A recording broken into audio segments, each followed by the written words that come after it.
refer members to my entry in the Register of Financial Interests. I've spoken in the House before about being involved in health policy for probably around 20 years. And every sort of 3 or 4 years, when we talk about health policy, the same thing tends to happen. That the NHS will turn around and say that we need more money, we need more capacity, and we need a plan. And that is what we're doing realistically again. And when we talk about capacity, we're not just talking about more hospitals, we're not talking about more theatres, we're not just talking about more diagnostic centres. We are, of course, talking about workforce. But thanks to this government and the investment that's been made, I don't think anyone with any sort of credibility can now turn around and say that the NHS doesn't have enough money. NHS England's resource budget will rise to 162.6 billion in 2024-25, which is a 3.8% average annual real terms increase. And the government also plans to spend a further 8 billion to tackle the elective backlog. And this is one of the biggest catch-up programmes in our NHS. Well, it is the biggest catch-up programme in our NHS for elective surgery. And of course, the Department of Health and Social Care capital spending will also rise to 11.2 billion by 2024-25. So, I repeat, I don't think anyone with any credibility can turn around and say that our NHS is now underfunded. We've got the new diagnostic centres, we've got new pathways that I think should be adopted, we can increase NHS productivity, and I think a long-term deal with the independent sector can ensure that we have that capacity to power through those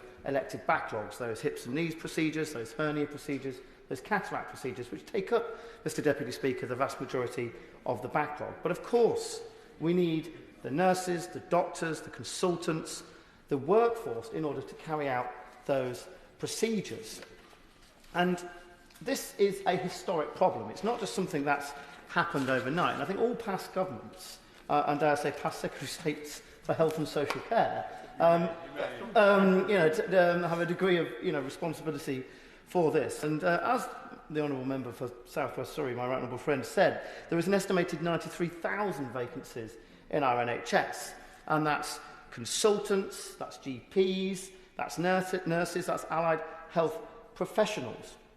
And I was proud to stand on a manifesto at the last election that pledged to increase the number of healthcare workers in our NHS. And I know that considerable progress has been made. But just like the government are doing with social care and putting in place a plan which I think will give that laser-like focus to resolving some of the long-term issues that we face in social care, we need that same laser-like focus, as far as I'm concerned, to deal with some of the challenges with our NHS workforce. And we also, any changes that we make to our NHS workforce or any long-term plans need to reflect the real needs of our NHS, which I think is incredibly important. So some sort of duty to report independent figures about how we're going to make up that workforce, I think is a very, very sensible measure. Because several years ago, Mr Deputy Speaker, I worked with the British Society of Interventional Radiology. And this was many, many years ago. But the proposals and the work that we called for then was about workforce.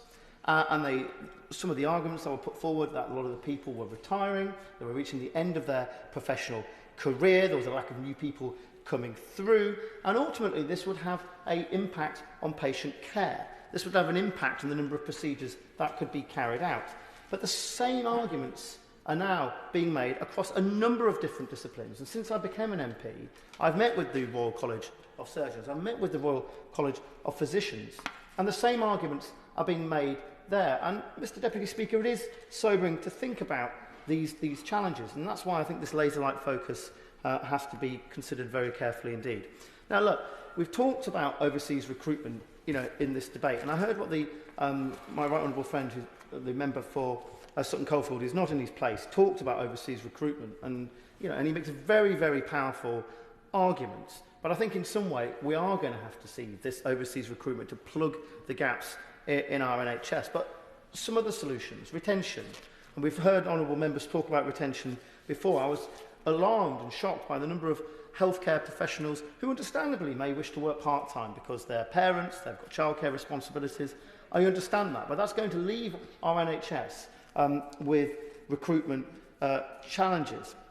I also, when I've spoken to clinicians, to members of the Royal College of Surgeons and to others, they also talk to me about the ability to work independently and autonomously. That many clinicians want that desire, but don't feel that they have that. Together with the idea that they want to be part of something bigger than their own small team. And that's not just the idea that they want to be part of this thing called the NHS and that we're all working towards this goal, but it's more that once we've come through the challenge of the pandemic, once we've got ourselves over that mountain, that there's an even bigger mountain ahead of them, which is dealing with this elected backlog and the feeling that things never change.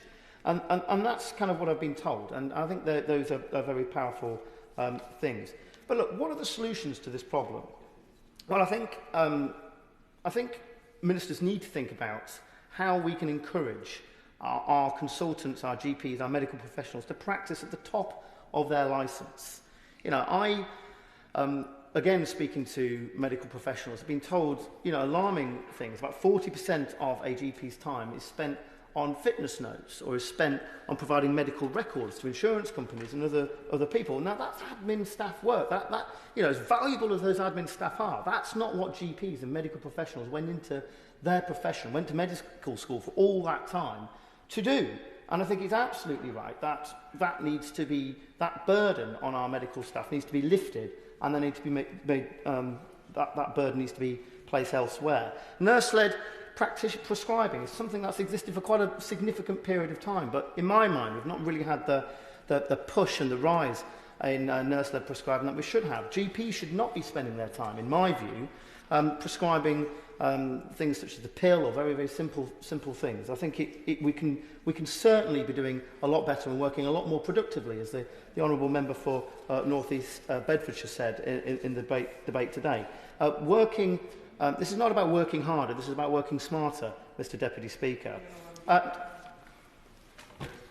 Thank the honourable member for giving way. And I'm listening to his speech, and I think you're giving the game away in some ways, because I think what I'm hearing in your speech, if I'm right, is that what you want to do is to see a core of healthcare provided by the NHS, and then the more lucrative parts of the NHS, the administration and other parts, siphoned off to the private sector, which is the model we've seen in the US and which this bill makes so much easier. That's what I'm hearing in the right honourable member's speech.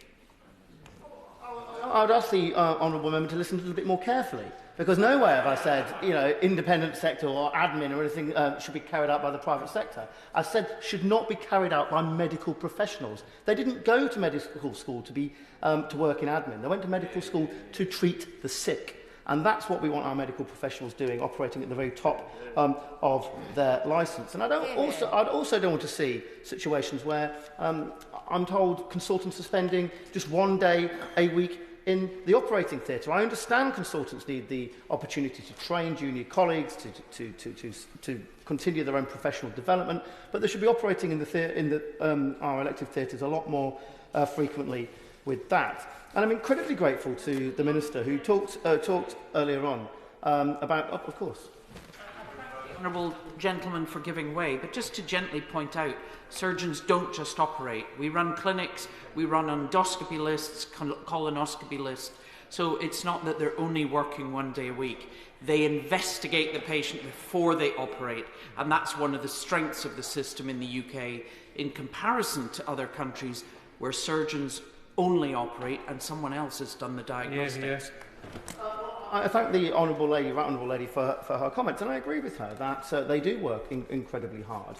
What, again, I'm talking about is operating at the top of the licence, is being able to do the things that we want our consultants to do. And she's absolutely right. They do absolutely vital work in other areas, running clinics, etc., etc. But ultimately, what we have is an elective challenge here, and we need to make sure that we spend as much time addressing that elective challenge.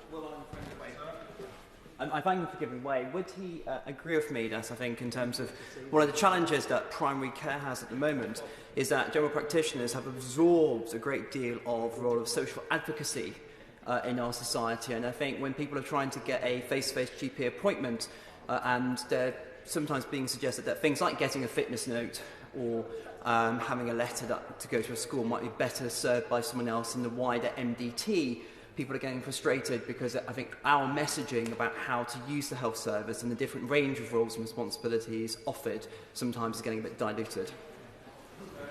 Well, my honourable friend speaks with much experience in this way, and he makes a very, very powerful point. And I think he would agree with me that core admin function is not what he went into medicine to do. What he went into medicine, to do was to treat patients. And I am grateful that the Minister kind of laid out some of the plans that the government are taking to deal with this issue. I think it's it's right that we should be looking in the long term. The 15-year framework, I think, is for future workforce is to be welcomed. But I also think that there needs to be a much more regular reporting mechanism attached to that to make sure that we as honourable members, but more importantly the NHS itself, is informed about how that challenge is going. I think probably the integration between NHS England and Health Education England, so that delivery arm and the workforce capacity arm is aligned, is probably also the right thing. And look, I just want to end with this point. The challenges around workforce is not just going to be addressed by employing and training more NHS staff, but of course that's absolutely crucial, and that's why I speak with some sympathy to Amendment 10. It's also going to be addressed, Mr Deputy Speaker, by making sure that not only do we work more productively by asking clinicians to operate at the top of their licence, it's also making sure that the NHS works smarter. It's also making sure that while we create organisations such as Getting It Right First Time and NICE, we ask them to go away and do the hard work with coming up with the most cost-effective ways of delivering care and the right ways of delivering and the most efficient ways of delivering care. If we ask those organisations to come up with the pathways, come up with the ways of doing these things, then surely it's only right that then the NHS adopts those things, instead of sitting there and saying that these things won't necessarily work here. We ask people to go away, we ask the experts to go away and come up with the right way of performing procedures. I suggest we go ahead and then adopt those. Sarah Olney. Thank you very much, Mr Deputy Speaker. I rise to speak in support of Amendment 10, tabled by the Right Honourable Member for South West Surrey, the Chair of the Health and Social